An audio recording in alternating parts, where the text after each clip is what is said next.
tamatan apa aja boleh memilih. Betul. Nah, sebetulnya ini kalau menurut saya konsep demokrasi ini salah dari pendekatan filsafat ya. Persyaratan calon wali kota itu misalnya minimal harus sarjana misalnya. Ya, betul. Maka persyaratan yang memilih itu harus sarjana juga. Partisipasi publik ya terhadap pemilu itu. Jadi aneh juga ya. Misalnya kayak negeri Amerika, Jepang itu kan rendah sekali itu. Iya. Jadi rupanya mungkin bisa jadi juga itu sebagai alat analisis untuk melihat bahwa terjadi kemajuan itu di suatu bangsa. Soalnya ini pendidikan politik di kita ini masih sangat jauh sekali dari harapan kita semua. Upaya untuk mengembalikan pemilihan umum ke DPRD di tingkat kabupaten dan tingkat provinsi, menurut saya itu sebuah langkah strategis itu menurut saya ya.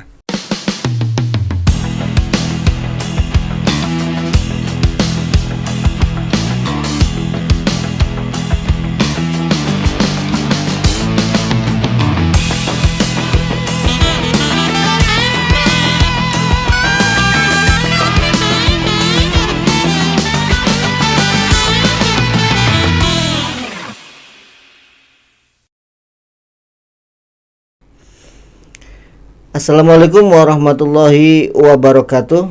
Waalaikumsalam warahmatullahi wabarakatuh. Jumpa lagi teman pemilih di podcast KPU Kabupaten Cirebon. Seperti biasa, podcast KPU Kabupaten Cirebon menghadirkan narasumber-narasumber yang hebat, yang kompeten, dan kali ini kita kedatangan tamu dari kalangan akademisi. Beliau adalah Profesor Dr. Haji Cecep Sumarna MAG. Kita sambut Pak Prof Cecep. Beliau adalah Rektor Universitas Sindang Kasih Majalengka USK Majalengka Iya. USKM. Iya, USKM. Oke. Selamat datang Prof di podcast KPU Kabupaten Cirebon. Ya. Selamat datang. Alhamdulillah, gimana kabar Prof? Alhamdulillah Sehat baik. Ya. Gimana nih Prof kesan di podcast KPU ini? Pertama saya kaget juga melihat KPU punya tempat podcast yang mewah kayak begini ya. Mewah bukan mepet sawah ya Prof? Dan mewah dan lengkap gitu kan. Bukan mepet sawah ya mewahnya.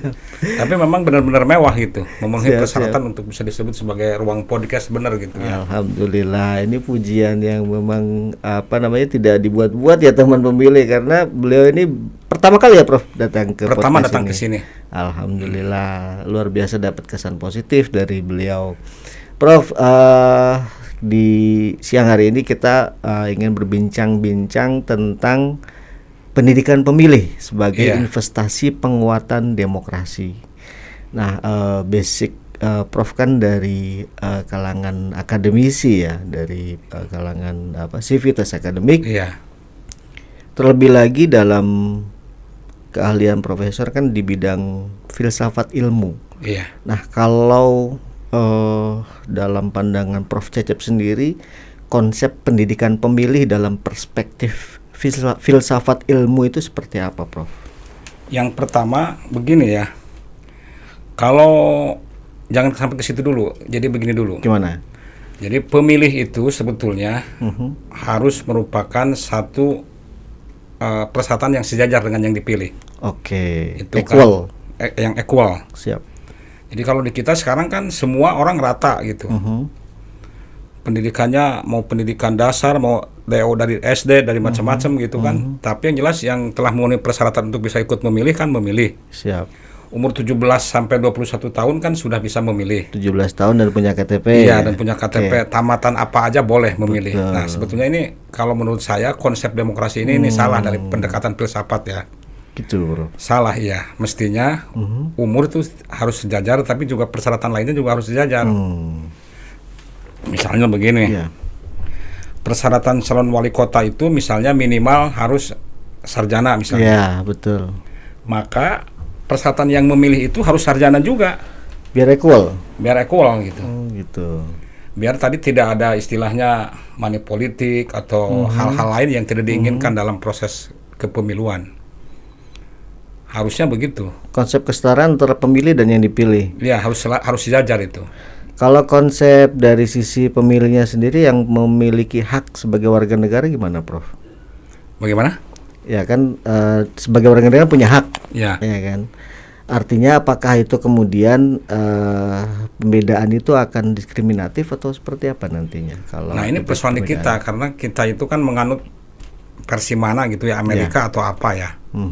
Tetapi yang jelas bahwa di kita itu tidak memandang apapun, siapapun gitu kan ya. Yang jelas pada umur 17 sampai 21 tahun punya hak memilih untuk siapapun gitu ya. Betul. Nah, ini sebetulnya melahirkan kerawanan. Kerawanan dan kerentanan yang sangat luar biasa. Bisa rawan dalam konteks money politik, rawan dalam konteks terbius oleh hoak misalnya, atau informasi-informasi yang tidak baik. Kurang mendapatkan informasi yang bagus juga dari informasi-informasi yang dihadirkan oleh penyelenggara misalnya gitu ya. Kalau menerima informasi dari KPU kan bagus. Tetapi ini misalnya menerima informasi dari pihak-pihak yang tidak bertanggung jawab. Ya, di medsos kan banyak sekali kepentingan ya. Kampanye hitam macam ya. Oke. Kalau orang dengan prinsip dasar pendidikannya sejajar itu bisa mencermati. Jadi pendidikannya yang perlu disejajarkan atau pola penyampaian pendidikan pemilihnya yang memang perlu diperbaiki, Prof?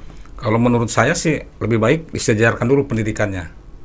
Gitu ya. Memang ini bukan pekerjaan ringan ya. Itu taraf yang ideal ya. Taraf yang ideal. Bukan pekerjaan ringan memang ini, tetapi ini salah satu pintu menurut saya, salah satu pintu untuk mengantisipasi berbagai hal yang memungkinkan terjadinya pemilu yang tidak diinginkan oleh kita semua. Dari konsep ini kan sering terjadi polarisasi nih, Prof, antara substansi dan prosedural, kemudian konsep dan teknis. Seringkali pemilu sebagai sarana demokrasi elektoral itu kurang mencerminkan substansi dari pemilunya sendiri, pemilihannya sendiri. Menurut Prof, apakah pendidikan pemilih kemudian difahami tidak hanya sebagai sosialisasi teknis pemilu saja, atau perlu spreading idea tentang substansi-substansi demokrasi? Kalau menurut saya substansi demokrasi itu perlu dikedepankan, tidak hanya menyangkut masalah teknis. Misalnya KPU itu tidak selalu harus menyampaikan hal-hal teknis. Tetapi perlu mungkin hari ini ke depan itu untuk menyampaikan hal-hal yang sifatnya sangat substantif dalam konteks kepemiluan, agar kualitas demokrasi ini bisa berjalan benar-benar baik gitu kan. Nah, sampai sekarang ini kan kita misalnya dari pemilu ke pemilu kan begini aja, nggak banyak perubahan. Apanya tuh, Prof? Dari sisi penyelenggaraan atau dari sisi hasil? Dari sisi hasil gitu tentu saja ya. Dari sisi hasil tidak begitu banyak berubah sebetulnya. Dengan ada atau tidak ada pemilu sama aja hasilnya pemilu akan begini. Dari sisi hasil ya. Ya, dari sisi hasil. Kalau demikian, menurut Prof, kalau dipandang sebagai investasi, apakah ini pendidikan pemilih ini punya harapan yang cerah terhadap penguatan demokrasi ke depan, Prof? Tentu ini merupakan suatu langkah yang sangat baik ya, meskipun tadi kalau saya tetap melihatnya perlunya untuk meningkatkan kesejajaran ya. Tetapi menurut saya kalaupun toh dipaksakan misalnya ada istilahnya sosialisasi atau apapun yang berkaitan dengan kepemiluan ini begitu ya. Anggap saja ini merupakan pintu darurat untuk bisa menyelesaikan sedikit banyak persoalan-persoalan yang menyangkut masalah kepemiluan. Daripada nggak sama sekali. Ya. Jadi ini bicaranya bidaruroh lah ya, karena sifatnya harus dilaksanakan dan darurat gitu. Darurat ya, sifatnya hanya darurat aja. Oke, Prof, dari sisi Profesor sebagai bagian dari Civitas Akademika nih, kalau konteks masyarakat lokal di Kabupaten Cirebon, menurut pandangan Prof sendiri, tantangan yang paling menonjol dalam pendidikan pemilih itu seperti apa, Prof? Nah, menurut saya ya, pertama begini. Khusus di Kabupaten Cirebon ya. Pertama misalnya gini, letak geografis Cirebon itu kan kita tahu sendiri ya seperti apa gitu kan ya. Dan itu berpengaruh sekali itu letak geografis. Kemudian yang kedua juga variasi pemilih ya. Dari sisi latar belakang pendidikan, sosial, budaya juga beraneka ragam.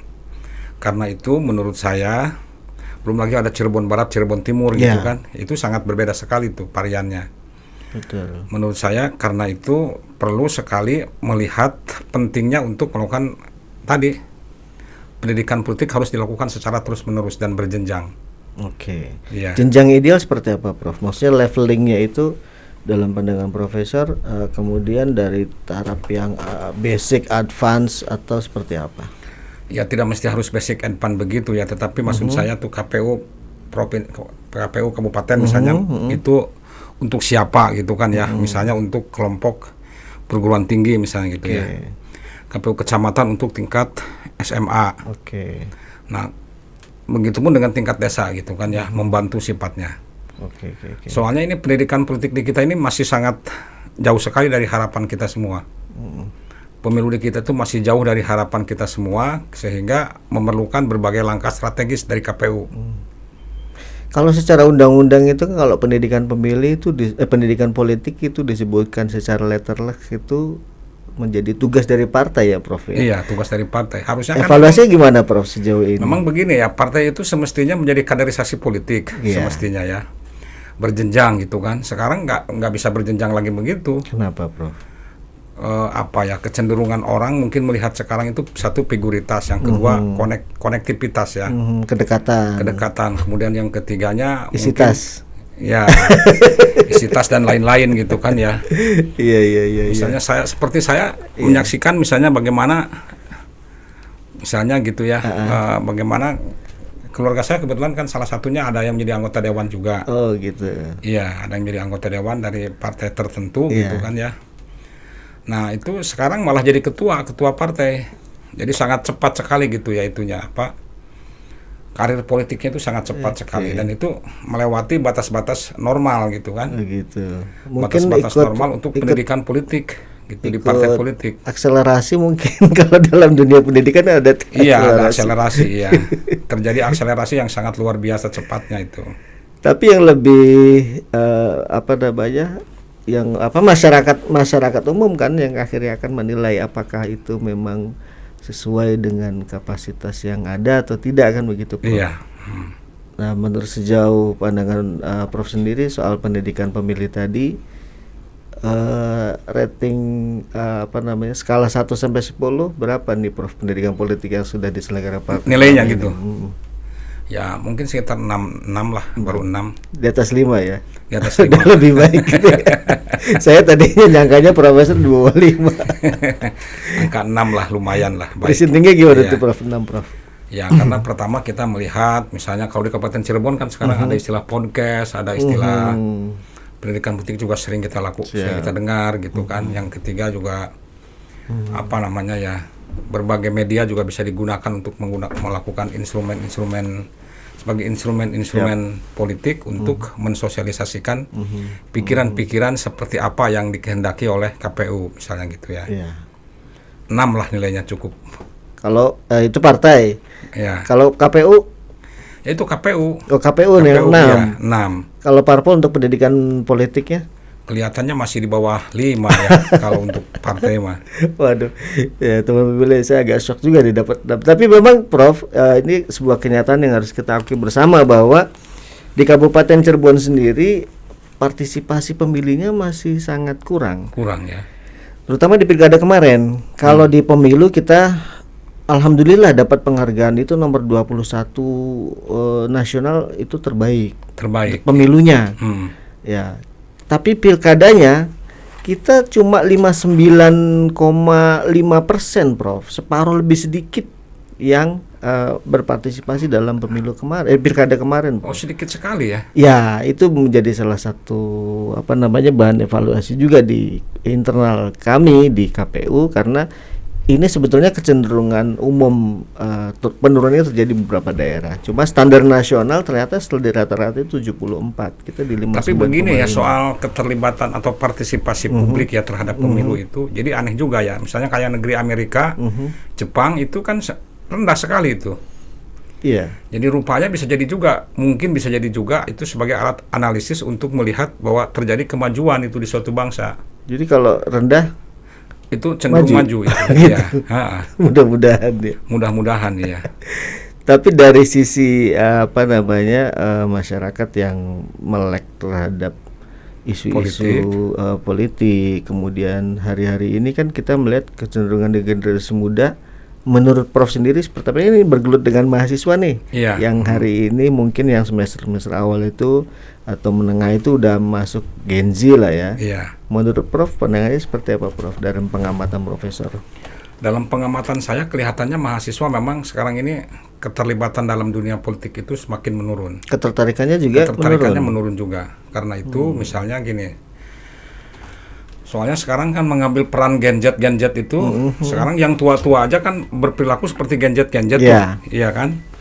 Nah, kelihatannya untuk di kalangan mahasiswa ya, keterlibatan dalam dunia politik itu semakin berkurang. Kelihatannya itu seperti itu, dan itu indikatornya terlihat dari aktivitas mereka di dalam organisasi.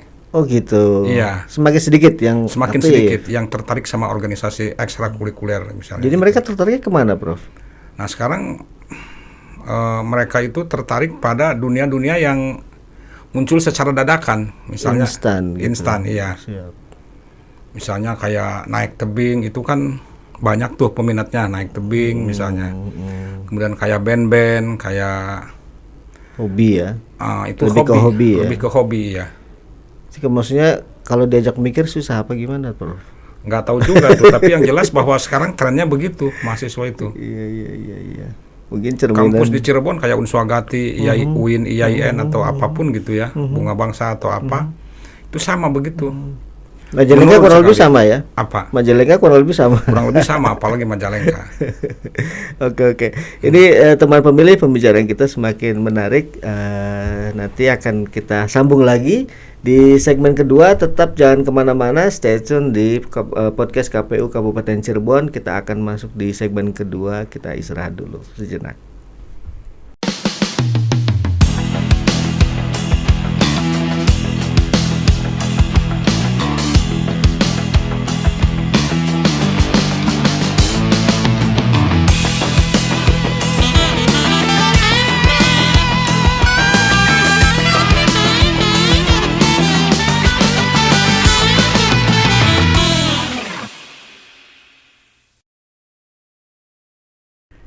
Oke, teman pemilih, jumpa lagi di segmen kedua podcast KPU Kabupaten Cirebon. Masih bersama tamu istimewa kita, Profesor Dr. Haji Cecep Sumarna MAG, Rektor Universitas Sindang Kasih Majalengka.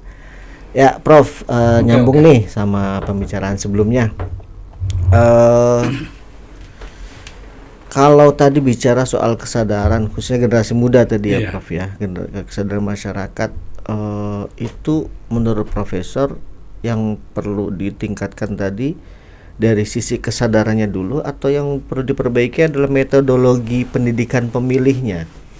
Peningkatan kesadaran dulu. Caranya bagaimana nih Prof? Punya karena kiat begini juga nih.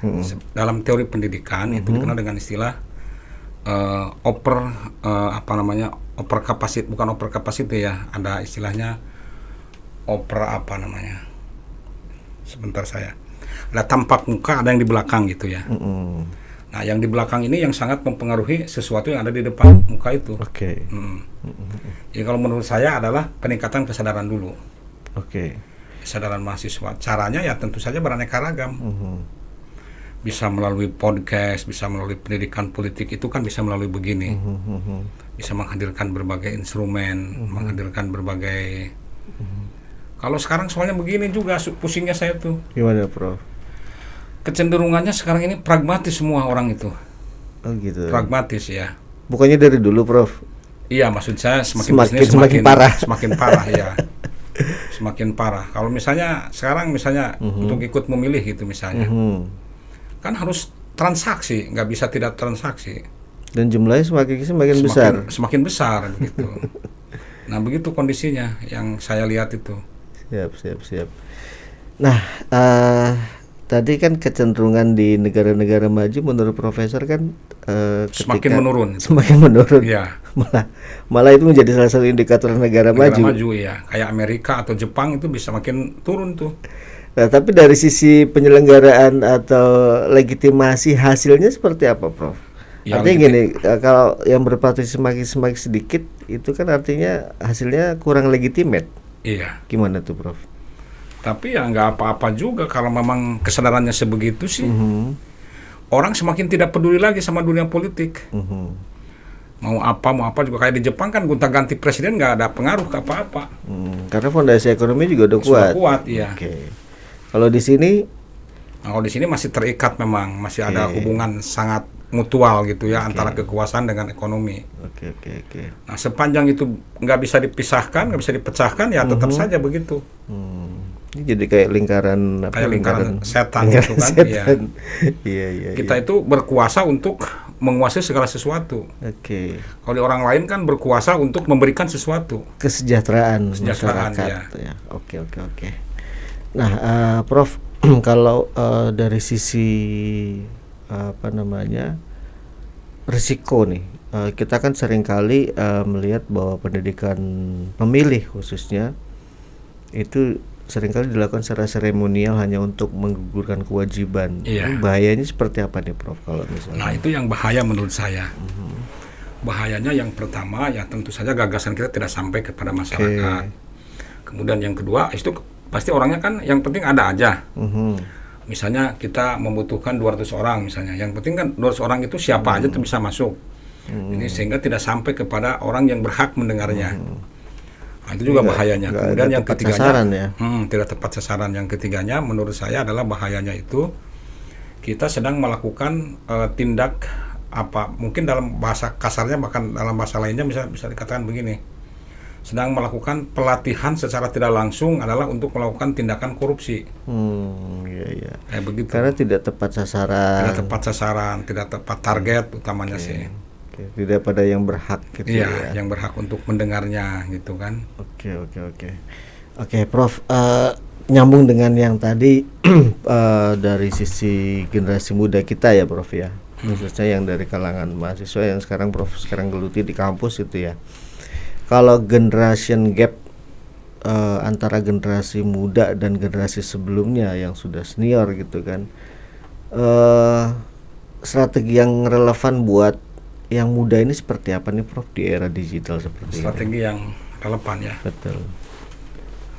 Menurut saya strategi itu adalah bagaimana kita bisa melakukan sebuah lompatan-lompatan agar sesuai dengan karakter kemudahan itu sendiri. Begitu, kita bisa menyesuaikan ya, Prof. Bisa menyesuaikan ya. Oke. Kita harus melakukan langkah-langkah yang lebih cepat. Apa medianya? Misalnya medianya adalah tadi dunia digital, nggak bisa tidak. Dunia digital harus dikuasai dan harus terus dikembangkan oleh kita semua agar kita tidak ketinggalan informasi. Dan memang pengaruh digital itu luar biasa ya, Prof. Luar biasa banget. Waktu akhir Agustus kemarin kan terjadi gerakan bisa dibilang spontan karena dari bola salju yang menggelinding di medsos. Iya. Nah, menurut Prof ini kan ada sisi rentannya juga nih. Berarti kan kalau misalnya masyarakat tidak kritis, kemudian banyak termakan isu-isu yang bergulir banyak di medsos dan dipercaya begitu saja sebagai hoax. Nah, itu kan salah satu indikator kerugiannya kita. Gara-gara itu mungkin penyelenggara tidak menguasai teknologi. Kalau menguasai teknologi kan mungkin semakin banyak teknologi dimasuki oleh informasi-informasi dari kita, sementara informasi yang benar itu dari KPU misalnya gitu ya. Itu kan bisa dihalau oleh banyaknya informasi dari KPU itu. Iya, betul. Cuma yang sekarang ini kan lebih banyak perhatian masyarakat itu tersedot yang viral-viral. Iya, Prof. Sementara konten-konten suguhan-suguhan yang diberikan oleh lembaga formal seperti KPU itu kan tidak bisa kemudian asal-asalan dan konteks hiburannya itu kan relatif sedikit ya, lebih kepada edukasi ya, Prof. Nah ini kayak si malakama tuh, Prof. Gimana, Prof? Betul, pasti begitu itu. Situasi yang dihadapi pasti begitu, di mana KPU akan berhadapan dengan informasi yang datang dari misalnya warga masyarakat misalnya gitu. Warga masyarakat kan begitu cepat gitu, memoto, melihat langsung, dipoto, padahal mah segmennya kayak apa gitu kan, framingnya beda, diinformasikan, dipiralkan begitu. Sekarang sedang terjadi begitu. Iya. Kampus juga sering menghadapi begitu, Prof? Sering banget itu menghadapi situasi kayak begitu. Begitu ya. Jadi bukan hal yang aneh lagi ya. Iya, bukan hal yang aneh lagi sekarang begitu itu. Oke, Prof. Tapi saya percaya semakin kesini semakin cerdas masyarakat. Indikatornya apa tuh, Prof?